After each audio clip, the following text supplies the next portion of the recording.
Hi friends, ಎಲ್ರಿಗೂ ನಮಸ್ಕಾರ. ಇವತ್ತಿನ ಒಂದು ವಿಡಿಯೋಗೆ ವೆಲ್ಕಮ್ ಅಂತ ಹೇಳ್ತಾ, ಯಾರು ನಮ್ಮ ಚಾನಲ್ನ ಸಬ್ಸ್ಕ್ರೈಬ್ ಮಾಡ್ಕೊಂಡಿಲ್ಲ ಸಬ್ಸ್ಕ್ರೈಬ್ ಮಾಡ್ಕೊಂಡು ನೋಡಿ, ವಿಡಿಯೋನ ಪೂರ್ತಿ ನೋಡಿ, ನಿಮಗೆಲ್ಲ ಗೊತ್ತಾಗುತ್ತೆ ಫ್ರೆಂಡ್ಸ್. ಓಕೆನಾ? ಇದು ಒಂದು ಅಂದರೆ ಒಳ್ಳೆ ಸ್ವೀಟ್ ರೆಸಿಪಿ ಅಂತಲೇ ಹೇಳ್ಬೋದು. ಆ ಒಂದು ಸ್ವೀಟ್ ರೆಸಿಪಿ ಏನು ಅಂತೇಳಿ ಈ ಒಂದು ವಿಡಿಯೋದ ಮೂಲಕ ನೋಡೋಣ ಫ್ರೆಂಡ್ಸ್. ಓಕೆನಾ? ಬನ್ನಿ, ಬೆಳಗಿನ ಎಲ್ಲ ಕೆಲಸಗಳನ್ನು ಮುಗಿಸ್ಕೊಂಡು ಚಪಾತಿ ಮಾಡಿದ್ದೆ ಫ್ರೆಂಡ್ಸ್. ಚಪಾತಿ ಜೊತೆ ನಮ್ಮ ಒಂದು ಕಂಪ್ನಿಯಲ್ಲಿ ಸಿಗುವಂತಹ ಒಂದು ಶೇಜ್ವಾನ್ ಚಟ್ನಿ ಅಂತೇಳಿ ಸಿಗುತ್ತೆ ಫ್ರೆಂಡ್ಸ್. ತುಂಬ ಚೆನ್ನಾಗಿರುತ್ತೆ, ರುಚಿ ಇರುತ್ತೆ. ಈಗ ಕೆಂಪು ಚಟ್ನಿ ಮಾಡ್ತೀವಲ್ಲ, ಅದೇ ರೀತಿಯೇ ಇರುತ್ತೆ. ಅದನ್ನು ಚಪಾತಿಗೆ ಹಚ್ಚಿ ರೋಲ್ ಥರ ಮಾಡಿ ಎಲ್ಲರೂ ಟಿಫಿನ್ ಮಾಡ್ಕೊಂಡ್ವಿ. ತುಂಬ ರುಚಿಯಾಗಿತ್ತು. ಅದಾದಮೇಲೆ ಮಧ್ಯಾಹ್ನಕ್ಕೆ ಒಂದು ಸ್ವೀಟ್ ಮಾಡೋಣ ಅಂಥೇಳಿ ನಮ್ಮ ಅತ್ತಮ್ಮ ಅಂದರು. ಓಕೆ ಅತ್ತಮ್ಮ ಅಂಥೇಳಿ ಹೇಳಿದೆ. ಬೆಳಗ್ಗೆ ಎಲ್ಲ ಟಿಫಿನು ಲೇಟೂ ಆಗಿತ್ತು ಫ್ರೆಂಡ್ಸ್. ಬಟ್ ಸ್ವೀಟ್ ಒಂದು ಮಾಡೋಣ ಅಂಥೇಳಿ ಅಂದ್ಕೊಂಡು ಕೊಬ್ಬರಿ ಚಟ್ನಿ, ಚಪಾತಿ, ಆಮೇಲೆ ಅನ್ನ ಎಲ್ಲ ಮಾಡಿದೆ. ಸ್ವೀಟ್ ಮಾಡೋಣ ಅಂತ ಹೇಳಿದ್ರಲ್ಲ, ಏನು ಮಾಡೋಣ ಅಂಥೇಳಿ ಅಂದ್ಕೊಂಡು ಯೋಚನೆ ಮಾಡ್ತಾಯಿದ್ದೆ. ನಮ್ಮ ಅತ್ತೆಮ್ಮರು ಪರಡಿ ಇದ್ದಾವಲ್ಲವ, ಪರಡಿ ಪಾಯಸ ಮಾಡೋಣ, ಇಲ್ಲಾಂದ್ರೆ ಮತ್ತೆ ಹುಳ ಆಗ್ಬಿಡ್ತಾವೋ ಅಂಥೇಳಿ ಹೇಳಿದರು. ಆಯಿತು ಅತ್ತಮ್ಮ ಅಂಥೇಳಿ ಹೇಳಿದೆ.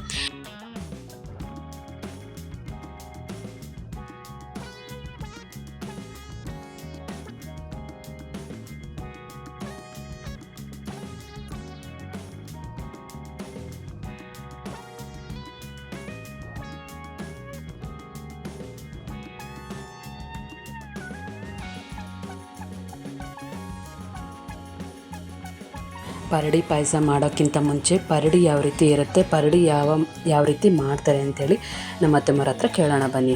ಒಂದು ಸ್ವಲ್ಪ ರವೆ ಹಾಕ್ಕೋಬೇಕು. ಯಾರವ?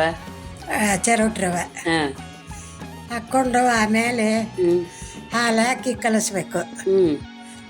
ಕಲಿಸಿ ಒಂದು ಅರ್ಬಿ ಮುಚ್ಚಬೇಕು. ಆಮೇಲೆ ಒಂದು ತಾಸು ಬಿಟ್ಟು ಕುಟ್ಟಬೇಕು. ಒಂದು ಸ್ವಲ್ಪ ತುಪ್ಪ ಹಚ್ಚಿ ಕುಟ್ಟಿ ಆಮೇಲೆ ಪರಡಿ ಮಾಡಬೇಕು. ಒಂದು ತಾಸು ನೆನೆ ಬಿಟ್ಟು ಆಮೇಲೆ ಪರಡಿ ರೆಡಿ ಮಾಡಬೇಕು. ಬಿಸಿಲಾಗ ಒಣಗಿಸ್ಬೇಕಿಲ್ಲ ರೀ ಅವನು? ಅವು ಮಾಡೋದು ಅದರಿಂದ ಬಿಸಿಲಾಗ ಒಣಗಿಸಿ ಅವು ಒಣಗದಿಂದ ಮೆಣಸು ಲವಂಗ ಹಾಕಿ ಇಡಬೇಕು. ಕೇಳಿದ್ರಲ್ಲ ಫ್ರೆಂಡ್ಸ್, ಯಾವ ರೀತಿ ಪರಡಿ ಮಾಡ್ತಾರೆ ಅಂಥೇಳಿ. ಅದರದ್ದೇ ಒಂದು ಕಡ್ಡಿ ಥರ ಸಿಗುತ್ತೆ ಫ್ರೆಂಡ್ಸ್, ಸ್ಟೀಲಿಂದು ಆ ಥರ ಸಿಗುತ್ತೆ. ಮುಂದೆ ರೌಂಡಂಗೆ ಇರುತ್ತೆ ಅದು ಶೇಪು. ಓಕೆನಾ? ಉದ್ದ ಕಡ್ಡಿ ಇರುತ್ತೆ. ಈಗ ಕಡ್ಡಿ ಹೆಂಗಿರುತ್ತೆ ಅದೇ ರೀತಿ ಉದ್ದಂಗಿರುತ್ತೆ.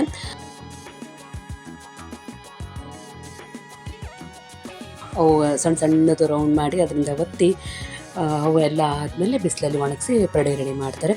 ಈಗ ನೋಡಿದ್ರಲ್ಲ ಫ್ರೆಂಡ್ಸ್, ಅದೇ ಪರಡಿಯಿಂದ ಪಾಯಸ ಮಾಡ್ತಾ ಇರೋದು. 2.5 ಗ್ಲಾಸ್ ಆಗಿತ್ತು ಆ ಒಂದು ಪರಡಿ. ಆಮೇಲೆ ಗೋಡಂಬಿನ ಹಾಕಿ ತುಪ್ಪದಲ್ಲಿ ಹುರಿತಾ ಇದ್ದಾರೆ. ಒಂದೇ ಸಲನೇ ಹುರಿದ್ಬಿಡ್ತೀನವ ಅಂತೇಳಿ ಹೇಳಿದರು ತುಪ್ಪದಲ್ಲಿ. ಸರಿ ಅತ್ತಮ್ಮ ಅಂತ ಹೇಳಿ ನಾನು ವೀಡಿಯೋ ಮಾಡ್ತಾಯಿದ್ದೀನಿ ಫ್ರೆಂಡ್ಸ್. ಅತ್ತಮ್ಮ ಒಂದು ಸ್ವಲ್ಪ ಹುರಿದ್ರು, ನಾನೊಂದು ಸ್ವಲ್ಪ ಹುರಿದೆ. ಅದನ್ನು ಸೈಡಿಗೆ ತೆಗೆದಿಟ್ಕೊಂಡಿದ್ದೀವಿ, ಅಲ್ಲಿ ನೋಡ್ತಾ ಇರ್ಬೋದು ನೀವು. ಆಮೇಲೆ ಇಲ್ಲಿ ನೀರನ್ನು ರೆಡಿ ಮಾಡ್ತಾಯಿದ್ದೀವಿ. 2 ಗ್ಲಾಸು ಹಾಲು ನೀರು ಮಿಕ್ಸ್ ಮಾಡಿ ಹಾಕಿದೆ ಫ್ರೆಂಡ್ಸ್. ಆಮೇಲೆ ಪ್ಲೇನ್ ನೀರು 3 ಗ್ಲಾಸ್ ಹಾಕಿದ್ದೀವಿ. ಕುದಿಯಾಕ್ಬಿಟ್ಟು ಆಮೇಲೆ ಇವು ತುಪ್ಪದಲ್ಲಿ ಹುರ್ಕೊಂಡಿರ್ತೀವಲ್ಲ ಪರಡಿ ಮತ್ತು ಗೋಡಂಬಿ, ಅವನ್ನ ಹಾಕ್ತಾಯಿದ್ದೀವಿ. ಇಲ್ಲಿ ನೋಡ್ತಾ ಇರ್ಬೋದು ನೀವು. ಬೇಸ್ ಚೆನ್ನಾಗಿ ಕುದಿಬೇಕು ಫ್ರೆಂಡ್ಸ್. ಸ್ವಲ್ಪ ಗಟ್ಟಿ ಇರುತ್ತೆ, ಭಾಳ ಗಟ್ಟಿ ಇರುತ್ತೆ. ಅದಕ್ಕೋಸ್ಕರ ಕುದಿಯಾಕ್ಬಿಟ್ಟಿದ್ದೀವಿ ಅಲ್ಲಿ.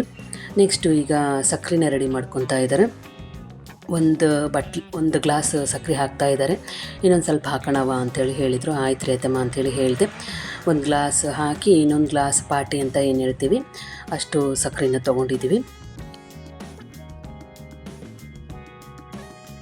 ಸಿಹಿ ಮಾತ್ರ ಕರೆಕ್ಟಾಗಿತ್ತು ಫ್ರೆಂಡ್ಸ್, ಭಾಳ ರುಚಿಯಾಗಿತ್ತು, ಟೇಸ್ಟಿಯಾಗಿತ್ತು, ಸಖತ್ತಾಗಿ ಬಂತು ಪರಡಿ ಪಾಯಸ. ಇಲ್ಲಿದು ಕುದೀತಾ ಇದೆ.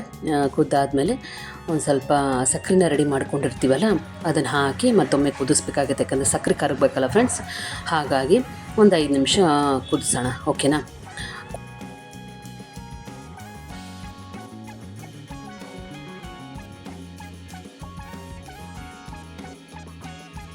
ಕುದಿಸಿದ ತಕ್ಷಣ ಲಾಸ್ಟಿಗೆ ಕೊನೆಗೆ ಎಲ್ಲ ಸ್ವೀಟ್ಸ್ಗಳಿಗೆ ಹಾಕ್ತಾರಲ್ಲ ಫ್ರೆಂಡ್ಸ್, ಮೇನ್ ಇಂಪಾರ್ಟೆಂಟ್ ಅದನ್ನು ಹಾಕ್ತೀವಿ. ಅಂದರೆ ಏಲಕ್ಕಿ ಪುಡಿನ ಹಾಕ್ತಾಯಿದ್ದೀನಿ. ಇಲ್ಲಿ ನೋಡ್ತಾ ಇರ್ಬೋದು ನೀವು. 1 ಚಮಚ ಒಂದು ಸ್ವಲ್ಪ ಮೇಲೆ ಹಾಕಿ ಮತ್ತೊಮ್ಮೆ ಬೇಸ್ ಚೆನ್ನಾಗಿ ಕಲಸಿ ಕುದಿಸಿ ಆಫ್ ಮಾಡಿಬಿಟ್ರೆ ಒಲೆನ ನಮ್ಮದು ಪರಡಿ ಪಾಯಸ ರೆಡಿ ಆಗುತ್ತೆ.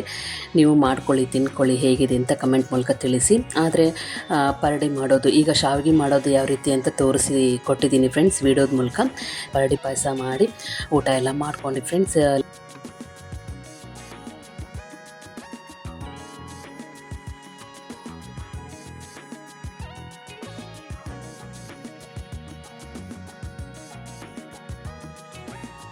ಈ ಒಂದು ಚಿರೋಟಿ ರವದಿಂದ ಏನೆಲ್ಲ ಐಟಮ್ಸ್ಗಳು ಮಾಡಲಿಕ್ಕೆ ಬರುತ್ತೆ ಅತ್ತೆಮ್ಮವ್ರಿಗೆ ಕೇಳಿಕೊಂಡು ಅದನ್ನು ನಾನು ಮತ್ತು ಅತ್ತೆಮ್ಮವರು ಸೇರಿ ಮಾಡಿ ಆಮೇಲೆ ವಿಡಿಯೋ ಅಪ್ಲೋಡ್ ಮಾಡ್ತೀನಿ ಫ್ರೆಂಡ್ಸ್. ನೀವೂ ನೋಡಿರಂತೆ, ನನಗೂ ಗೊತ್ತಾಗುತ್ತೆ ಅಲ್ವಾ ಫ್ರೆಂಡ್ಸ್. ಹಾಗಾಗಿ ವಿಡಿಯೋನ ಅಪ್ಲೋಡ್ ಮಾಡ್ತೀನಿ, ನೀವೆಲ್ಲ ಸಪೋರ್ಟ್ ಮಾಡಿ ಅಂತೇಳಿ ಕೇಳ್ಕೊತೀನಿ ಫ್ರೆಂಡ್ಸ್. ಓಕೆನಾ? ಈ ಒಂದು ವಿಡಿಯೋ ನೋಡಿದ್ದಕ್ಕೆ ಥ್ಯಾಂಕ್ ಯು ಫ್ರೆಂಡ್ಸ್.